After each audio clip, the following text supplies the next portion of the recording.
props to Fast and Furious 8, Fate of the Furious, for resisting the urge to change Fate to F8. And you know that was some decision from on top, because somebody came up with a bright idea to call the movie Fate of the Furious in the first place, and they was like, well, we have Fate of the Furious, so we could put an 8. And somebody on top smacked that down and was like, no, we're not doing that.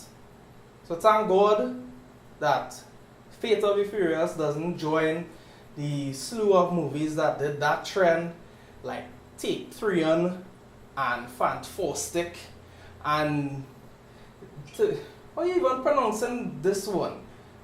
13 and 13 in, and of course Anal Destination. So Fate of the Furious, you get a free point for that one in this review, and the whole series just gets an extra set of love from me for never ever succumbing to that. Oh wait. Okay then.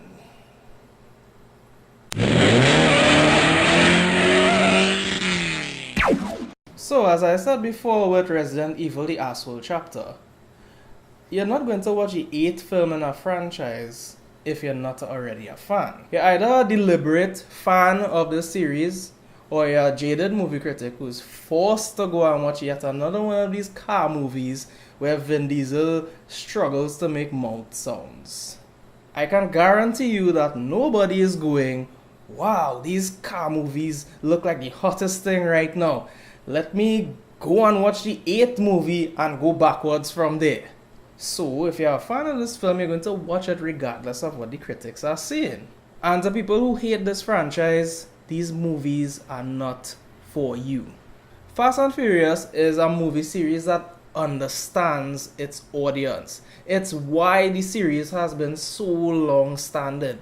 It's a series that evolved to meet the changing needs of their audience and to draw in new audience members. And that evolution has brought us here, to the Fate of the Furious. And this movie is a good Fast and Furious movie, mostly. Directed by F. Gary Gray, it picks up sometime after the emotional end of the 7th movie. Dom and Letty are in Cuba enjoying their honeymoon the only way they know how, by racing cars and getting into trouble. On the streets and in the sheets, if you know what I mean. So while innocently walking back to his shared apartment with Letty, Dom is accosted in the street by a formidable cyber terrorist, Cypher, played by Charlize Theron, and is coerced somehow into working for her and betraying his team. As the team faces off against Dom multiple times throughout the movie, it explores the reason for Dom's betrayal and exactly what drives a man who is about family to go against his family. I got no choice! So right off the bat, this movie starts how a Fast and Furious movie should start. A high-octane chase scene through the streets of Cuba that ends with one of the cars being driven while it's on fire. The rest of the movie, however, is standard Fast and Furious fare, and that's not a bad thing at all. They hit all the beats. But story is not really the selling point in a Fast and Furious movie anyway. We're here for the big set pieces, the fast cars, the soap opera style drama, and the characters that you care about interacting with each other. And you get all of that here. Now, this particular entry does veer off into some pretty dark territory for a Fast and Furious movie, which I can't get into because then I'll have to talk about spoilers. But the series' affinity for lightheartedness and levity kind of balances it out. So you get some darkness, but then somebody comes in and cracks a joke and you laugh, and it relieves the tension a little bit. Yeah, the movie is as funny as it will ever be. You'll be laughing your ass off throughout this whole movie. Unfortunately, almost all of the characters just cracking jokes right through. And it feels like if they continue down this path, the movie will just turn into like a full-fledged comedy. And I don't think they should do that. They need to pull it back a little bit. They need to rein it in. The Rock cracking jokes, Jason Statham cracking jokes Britishly, Luda cracking jokes, and of course the one and only Tyrese as Roman Pace, doing Roman Pace as only Roman Pace can. And here we do get a couple of what I've taken to calling Tyrese clapbacks, which are my favorite parts of a Fast and Furious movie, where Roman says something stupid and then a character hits him back a shot and he had to take it down. Favorite parts, they should always do that in a Fast and Furious movie. Why are they shooting at me? I don't know, maybe because you're in an orange Lamborghini? Shut up, Cash! Despite all that, all the actors give solid performances, but that's to be expected because all the actors know these characters inside and out and could slip back into character on a dime. Seeing The Rock as a football dad was just pure comedic gold. Newcomer Charlize Theron is compelling as villain Cypher, a cyber terrorist, until we get to the final act of the movie when she just completely melts down and loses her shit. It goes completely at odds with the cool, calm character we got throughout the entirety of the movie, and I felt like in moments where she was under pressure, she just cracked, and that didn't fit with what we got before. Scott Eastwood is in this as basically an unnecessary character. He's like a protege to Mr. Nobody, played by Kurt Russell, who also returns. And at first when I saw Scott Eastwood's character, I was like, please don't tell me they're going to try to replace Brian with this guy, because he's there, the whole crew shits on him for a bit and makes fun of him. He's basically a punching bag, and then suddenly he jumps in a car and starts driving with them and he's like one of the team now, what the hell. But then he gets wiped out and we don't see him again for the whole film, so I'm not even sure what his point was. There's also a perfect cameo from a very well known British Academy Award winning actress, who I will not spoil, but she has the best line in the entire movie and you need to look out for that one. The film handles Brian's absence from these events as best it could.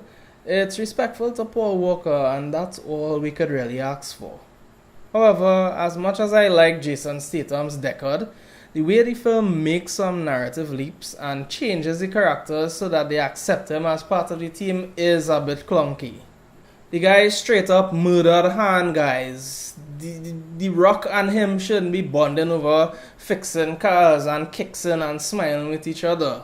There should be some more tension in terms of accepting him into your family, of which he killed one of you. But I will say that scene where Deckard and Hobbs escape from the prison is one of the best, most action-packed, most testosterone-filled bit of awesomeness you could ask for in a Fast and Furious movie. It is awesome. F. Gary Gray, who directed movies like Friday and The Italian Job, directs the action really well. The set pieces are big and bold, fast-paced and energetic. It really feels like a movie that fits in the Fast and Furious world. One particular action scene though, where they face off against a bunch of automated vehicles that have been hacked by Cypher, is really wasted. There could have been way more carnage because most of the vehicles were empty and collateral damage would have been minimized. But it kind of pushes that away to focus on the team versus Dom.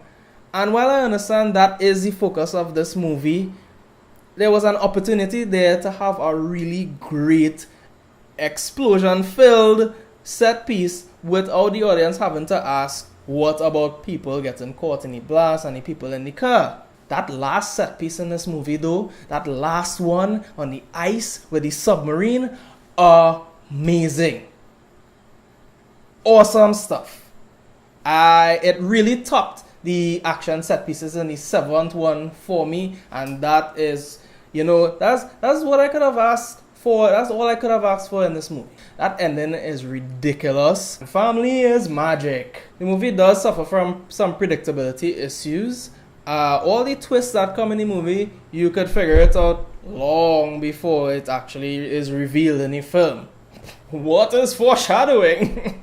And the exposition heavy dialogue is way less than in previous films, which I appreciate. If you really think about the film, it makes you question some of the more fantastical elements of the movie. For example, Cypher's base is on a plane in the sky which avoids detection by basically staying in the sky. They kind of explain it in the movie, but wouldn't the plane have to land for refueling and to drop Dom off to do his task for Cypher, which would allow them to track the plane?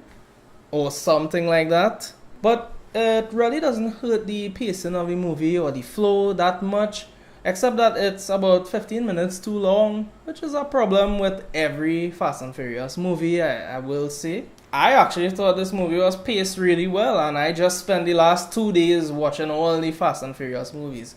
So, for somebody like me who would be all Fast and Furious out, I actually had a good time watching this movie.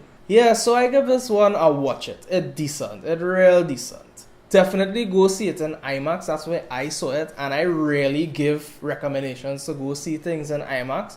But this is a movie I have to experience on the big screen. I mean, it was just seeing all those stunts and things take place on that IMAX screen and hearing the sounds with the IMAX sound was the best possible experience I could have with this movie. So go see it. It's not the best Fast and Furious movie, but it certainly is not the worst.